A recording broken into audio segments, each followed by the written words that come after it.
Hello everyone. आज हम बात करने लगे हैं एक ऐसे शख्स की जो सिर्फ बिजनेस के मैदान में ही नहीं बल्कि अपनी फिलंथ्रोपी की वजह से लाखों दिलों पर राज किया। जी हाँ, आज हम बात करने वाले हैं रतन टाटा की। इस वीडियो में हम उनकी कंप्लीट केस स्टडी करने वाले हैं कि उन्होंने कहाँ से सफर शुरू करा और उनका क्या स्ट्रेटेजीज रही, क्या बिजनेस मॉडल्स रहे। तो इस वीडियो को लास्ट तक जरूर देखिएगा। हम उनके हर पहलू को बारीकी से समझने की कोशिश करेंगे। रतन टाटा एक ऐसा नाम है जो इंडिया के हर घर में लिया जाता है। तो चलिए बिना टाइम वेस्ट के इस वीडियो की शुरुआत करते हैं और जानने की कोशिश करते हैं इस वीडियो में।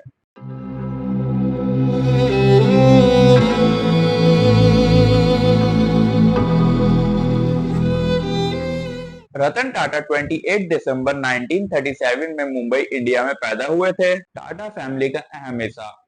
टाटा रतन टाटा की परवरिश इनके नानी और नाना ने की थी क्योंकि इनके पेरेंट्स का बहुत ही जल्दी डिवोर्स हो गया था। रतन टाटा ने हार्वर्ड बिजनेस स्कूल और कॉर्नेल यूनिवर्सिटी में तालीम हासिल की, जहां इंजीनियरिंग और मैनेजमेंट पे फोकस किया। 1962 में रतन टाटा ने स्टील में ट्रेनिंग के तौर पर अपना सफर शुरू करा। फर्स्ट इन्होंने अपना टाटा के कई छोटे छोटे प्रोजेक्ट्स में इन्होंने अपनी शुरुआत की। इन्होंने अपने आप को खुद डिफरेंशिएट किया और अपने काम को इन्होंने बेहतर करने के लिए, ट्रेनिंग हासिल करने के लिए टाटा के हर छोटे छोटे इन्होंने प्रोजेक्ट्स में उस टाइम में वर्क किया था एक्सपीरियंस हासिल करने के लिए। और धीरे धीरे ये 1991 में टाटा सन्स के चेयरमैन बन गए थे। अपनी लीडरशिप से सिर्फ उन्होंने टाटा ग्रुप को सिर्फ इंडिया तक ही महदूद नहीं किया बल्कि उन्होंने इसको इंटरनेशनली भी काफी एस्टेब्लिश किया और अपना इंटरनेशनली भी काफी एक्सपेंड किया और अपना नाम बनाया। सिर्फ इंडिया तक ही ये महदूद नहीं रहे, ये दुनिया के हर कोने तक गए जहां इनकी पॉसिबिलिटीज थी। टाटा ग्रुप ने कई मुख्तलिफ इंडस्ट्रीज में डाइवर्सिफिकेशन किया, जैसे ऑटोमोबाइल्स, आईटी, स्टील, केमिकल और हॉस्पिटैलिटीज। इन सब चीजों में उन्होंने काफी एक्सपेंशन किया, अपनी डाइवर्सिफाई किया अपने आप को। International acquisition. रतन टाटा ने काफी इंटरनेशनल एक्विजिशन की, जैसे लैंड रोवर, जैगुआर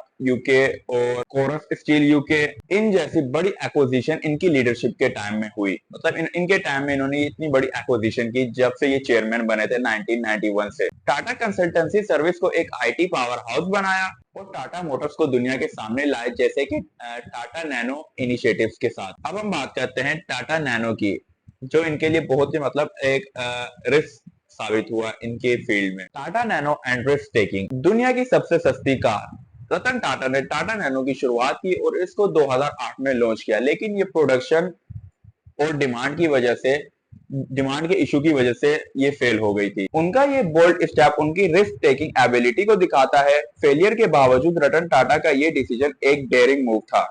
हर अपने प्रोजेक्ट में उन्होंने अफोर्डेबिलिटी और इनोवेशन पर फोकस किया, क्योंकि इनका मकसद सिर्फ पैसा कमाना ही नहीं था, इनको अपना देश बेहतर बनाने का इनका विजन था। पैसा तो हर कोई कमा लेता है, लेकिन इनका जो विजन था ये करोड़ों में किसी एक शख्स के पास ही होता है जो इनका विजन था। इनको पैसे कमाने की ज्यादा नीड नहीं थी, इनको सिर्फ अपना देश बेहतर करने के लिए इनको जो कदम उठाना पड़ता था ये उस एंड तक जाते थे, अपने देश को बेहतर करने के लिए।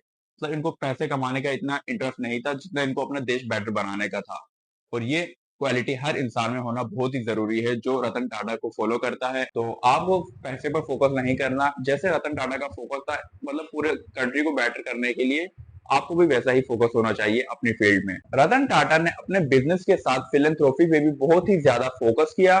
टाटा ट्रस्ट के जरिए इन्होंने एजुकेशन, हेल्थ और रूरल डेवलपमेंट में काफी ज्यादा कॉन्ट्रीब्यूशन किए। टाटा ग्रुप ने कॉर्पोरेट सोशल रिस्पॉन्सिबिलिटी CSR का एक स्ट्रॉन्ग कल्चर डेवलप किया उनकी लीडरशिप के नीचे। 2008 के ग्लोबल फाइनेंशियल क्राइसिस का असर टाटा ग्रुप पर भी पड़ा, लेकिन ये रतन टाटा की लीडरशिप में हुआ था ये फाइनेंशियल क्राइसिस, लेकिन उन्होंने अपनी लीडरशिप से इसको रिसेशन से बाहर निकाला। लीडरशिप के दौरान उनको उनकी कंपनी में कई चैलेंजेस फेस करने पड़े, लेकिन उन्होंने यूनिटी के साथ सबको साथ आगे बढ़ने पर मजबूर कर दिया। 2024 तक टाटा ग्रुप का टोटल रेवेन्यू $100 बिलियन के आसपास है, ये एस्टिमेशन की जाती है, कंफर्म नहीं है, जिसमें TCS और टाटा मोटर्स जैसे पिलर्स शामिल है। टाटा की पर्सनल नेटवर्क खुद इनकी $1 बिलियन से भी कम है, क्योंकि इनकी जितने भी इनके शेयर थे वो टाटा ट्रस्ट के पास ही थे। इनके पास जो इनकी वेल्थ थी उन्होंने ज्यादातर उसका हिस्सा टाटा ट्रस्ट को दिया हुआ था। काफी इन्होंने डोनेशन की हुई थी, अपनी फिलैंथ्रोपी करी हुई थी।